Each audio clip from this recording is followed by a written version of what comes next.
समोर एखादा खड्डा आहे आणि तो जर कोणाला मान्य करायचा नसेल, तर ह्याच्यामध्ये काही वादाचा विषय असू शकत नाही. ज्याला समोर खड्डा दिसतो आहे, तो माणूस शांतपणे इतरांना सांगेल आणि बाजूनं निघून जाईल.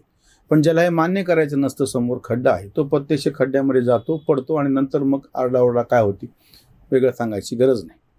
राकेश टिकैत हा किसान आंदोलनातला एक फार मोठा खड्डा आहे, ही भूमिका आम्ही वारंवार आधीपासून सांगत होतो. या माणसाने कधीही कुठलीही वैचारिक भूमिका मांडलेली नाही. केवळ राकेश टिकैतच नाही, राकेश टिकैत यांचे वडील महेंद्रसिंग टिकैत यांनी सुद्धा हे सगळे एका अर्थाने त्या आंदोलनातले अतिरेकीच आहेत. कृषी आंदोलनाच्या बाबतीमध्ये अगदी 1990 पासूनची गोष्ट आहे की जो एक काय म्हणता येईल त्याला धसमुसळेपणा, धच्चोटपणा यांनी चालवलेला होता त्या सगळ्या उत्तर प्रदेशच्या जाट बेल्टमध्ये. त्याच्यावरती वारंवार इतरांनी लिहिलं. आताही या कृषी आंदोलनामध्ये जेव्हा राकेश टिकैत यांचं नाव पुढे यायला लागलं आणि त्यांची ते सगळी विचित्र अशी वक्तव्य चालायला लागली, त्याला समर्थन देणारे हे जे सगळे डावे पुरोगामी समाजवादी लिब्रांडू होते, पत्रकार होते, त्यांना आम्ही वारंवार हा प्रश्न आंदोलनाच्या पहिल्या दिवसापासून विचारत होतो. नोव्हेंबर 2021ला आंदोलन सुरू झालं आणि मला वाटतं नोव्हेंबर 2020ला सुरू झालं आणि 21ला ते 1 वर्ष पूर्ण झाल्याच्या नंतर ते कायदे मागे घेतल्यामुळे ते संपले. तुम्ही जेव्हा काले कानून म्हणतात तेव्हा त्याच्यात काल काय आहे, तर आज तागायत राकेश टिकैत यांना काही सांगता नाही आलं. आता हा मुद्दा उपस्थित होण्याचं कारण म्हणजे त्या भारतीय किसान युनियनच्या कार्यकारिणीची बैठक झाली आणि ह्या दोन्ही टिकैत बंधूंना त्यांची हकलपट्टी करण्यात आली. हे का घडलं तुम्ही लक्षात घ्या. यांनी शेतकऱ्यांच्या बाबतीतली एकही दूरगामी मागणी केलेली नाही. तुम्हाला आठवत असेल तर कृषी कायद्यामध्ये प्रत्यक्ष काळं काय आहे हे सांगू शकत नव्हते, त्यांना पाठिंबा देणारे सांगू शकत नव्हते. योगेंद्र यादव घ्या, तुम्ही सगळे हे तथाकथितचे सगळे पुरोगामी, दर्शनपाल सिंग घ्या, हनन मौला घ्या, हे डावे समाजवादी सगळे त्यांच्याबरोबर होते. मेधा पाटकर सारखे पर्यावरणवादी पण त्याच्यामध्ये घुसले होते सगळे. यांना काही सांगता आलं नाही. सरकारने त्यांचा एक विशिष्ट राजकीय अजेंडा डोळ्यापुढे ठेवून निवडणुका होत्या, त्यांनी कायदे मागे घेतल्याचं जाहीर केलं. आंदोलनातली हवा संपून गेली.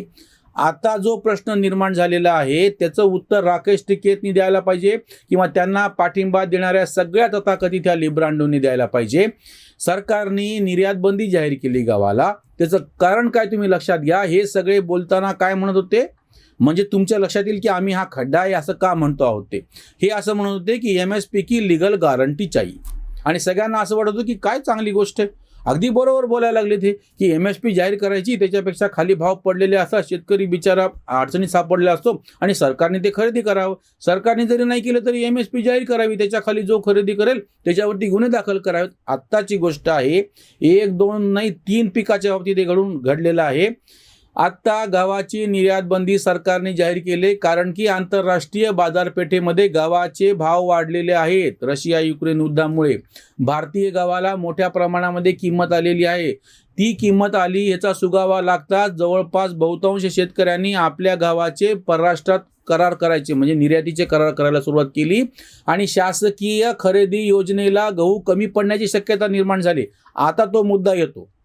तुम्हाला MSP प्रमाणे गारंटी पाहिजे, गहू खरेदी करा म्हणता. सरकारची पळताभुई थोडी यासाठी झालेली होती की सरकारला गहूच मिळणार नव्हता. म्हणजे हे जे सगळा ड्रामा होता, थोडासा बाजार जरी चढला तरी तुमचं सगळं हे उद्ध्वस्त होऊन जाते, तुमची व्यवस्था म्हणजे भुईसपाट होऊन जाते. कोणी तिकडे फिरकतच नाही ना. ज्या शेतकऱ्याच्यासाठी हे आंदोलन करत रस्त्यावर उभं राहिले त्या शेतकऱ्याला थोडासा बरा भाव भेटला की तो निघून गेला, म्हणजे निघून जायच्या तयारीमध्ये आहे. यापूर्वी सोयाबीनच्या बाबतीमध्ये हेच घडलं. सोयाबीनचा MSP पेक्षा जास्त भाव खुल्या बाजारामध्ये भेटत होता. कापसाला हमी भावापेक्षा जास्त भाव खुल्या बाजारामध्ये भेटत होता आणि आता गव्हाला सुद्धा जो हमी भाव आहे त्याच्यापेक्षा जास्त भाव आंतरराष्ट्रीय बाजारामध्ये भेटत आहे. आता हे वैचारिकदृष्ट्या कुठेही तोंड दाखवायच्या लायकीचे राहिलेले नाहीये. मला राकेश टिकैत आणि त्यांचे बंधू नरेश टिकैत यांचं आश्चर्य नाही वाटत. ते डोकं फिरलेलेच आहेत, त्यांचे घुटण्यामध्ये डोके आहेत. 8 और 16 दूने 8 ही त्यांच्याच भाषेमध्ये म्हणे, वेगळं सांगायची गरज नाही.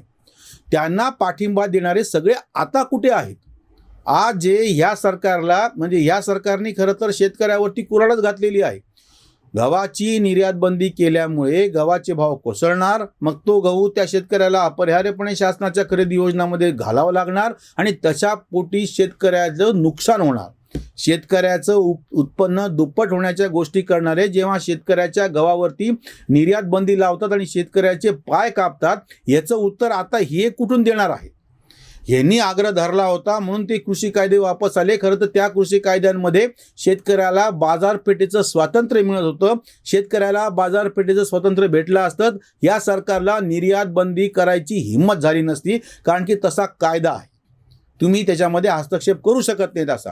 आणि जो काही गहू तुम्हाला तुमच्या योजनेसाठी हवा होता, PDS पब्लिक डिस्ट्रीब्युशन सिस्टीम, त्याच्यासाठी तुम्हाला खुल्या बाजारातून गहू घ्यावा लागला असता.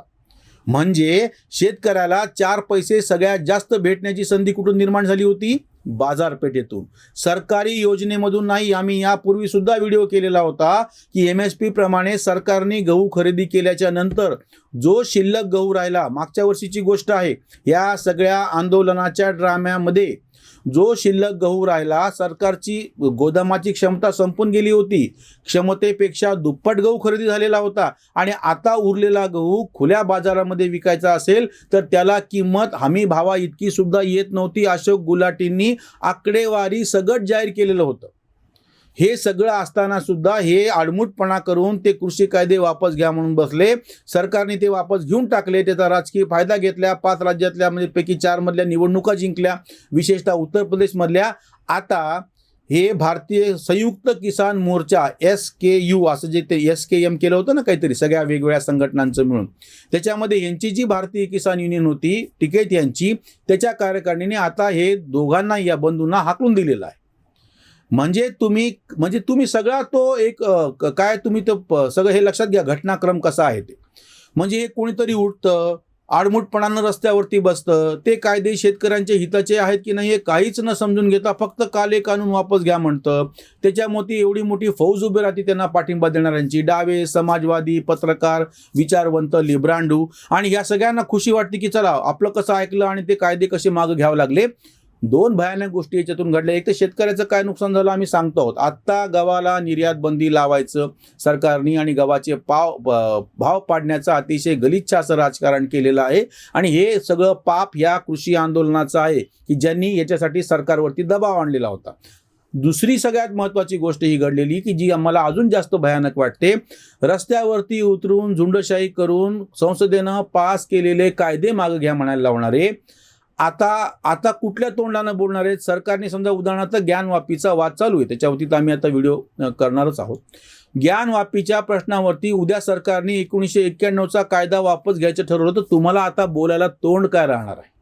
म्हणून आम्ही असं म्हणत होतो की राकेश टिकेत आणि त्याचे बंधू हे आडमुटपणा करतात. त्यांचे वडीलही वैचारिकदृष्ट्या असेच आडमुठे होते.